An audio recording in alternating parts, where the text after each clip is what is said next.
നമസ്കാരം. പ്രദോഷ വ്രതം, അതിൻ്റെ മാഹാത്മ്യവും അത് അനുഷ്ഠിക്കുന്ന വിധവുമാണ് നാം പറയുന്നത്. എല്ലാ മലയാള മാസവും 2 പ്രദോഷ വ്രതം ഉണ്ടാകാറുണ്ട്. കറുത്ത പക്ഷത്തിലെ പ്രദോഷവും വെളുത്ത പക്ഷത്തിലെ പ്രദോഷവും.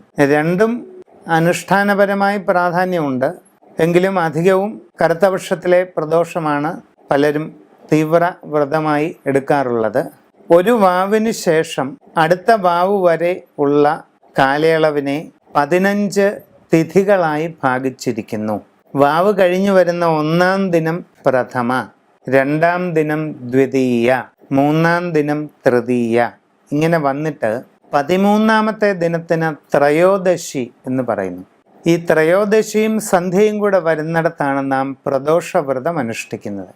ഭഗവാൻ ശ്രീപരമേശ്വരൻ്റെ ഏറ്റവും പ്രിയപ്പെട്ട വ്രതങ്ങളിലൊന്നാണ് പ്രദോഷ വ്രതം.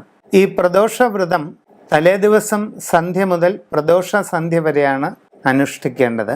തലേ ദിവസം സന്ധ്യയ്ക്ക് കുളിച്ച് ശിവക്ഷേത്ര ദർശനം നടത്തി ക്ഷേത്ര തീർത്ഥം സേവിച്ച് ഗൃഹത്തിലെത്തി ശിവപഞ്ചാക്ഷരം 1008 ജപിച്ച് അന്ന് രാത്രി ഉപവാസമായി കഴിയുകയോ അതല്ലെങ്കിൽ തീരെ വയ്യാത്തവർക്ക് ലഘുഭക്ഷണം കഴിക്കുകയോ ആവാം. പിറ്റേ ദിവസം കുളിച്ച് ശിവക്ഷേത്ര ദർശനം, പഞ്ചാക്ഷരി ജപം തുടങ്ങിയ ഭജന അനുഷ്ഠാനങ്ങളുമായി മുമ്പോട്ട് പോവുക. പ്രദോഷ ദിവസം പകൽ അരിയാഹാരം പാടില്ല. പൂർണ്ണ ഉപവാസം എടുത്താൽ ഏറ്റവും നല്ലത്. ശാരീരികമായി അതിന് നിവൃത്തിയില്ലാത്തവർക്ക് കരിക്കിൻ വെള്ളമോ ലഘുഭക്ഷണമോ പഴങ്ങളോ ഒക്കെ കഴിക്കാം. പ്രദോഷത്തിൻ്റെ അന്ന് സന്ധ്യയ്ക്ക് ശിവക്ഷേത്ര ദർശനം നടത്തി അഭിഷേക തീർത്ഥം, പ്രദോഷാഭിഷേക തീർത്ഥം സേവിക്കുന്നതോടുകൂടി വ്രതപൂർത്തി വരുന്നതാണ്.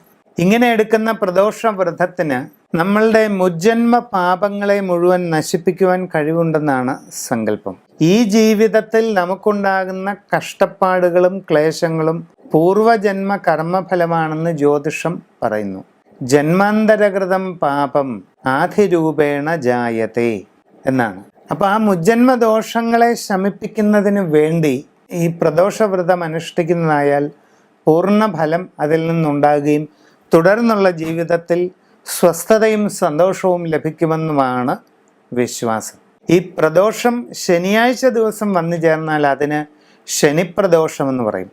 വളരെ കഠിനമാണ് ശനിപ്രദോഷവ്രതം. എന്താണ്?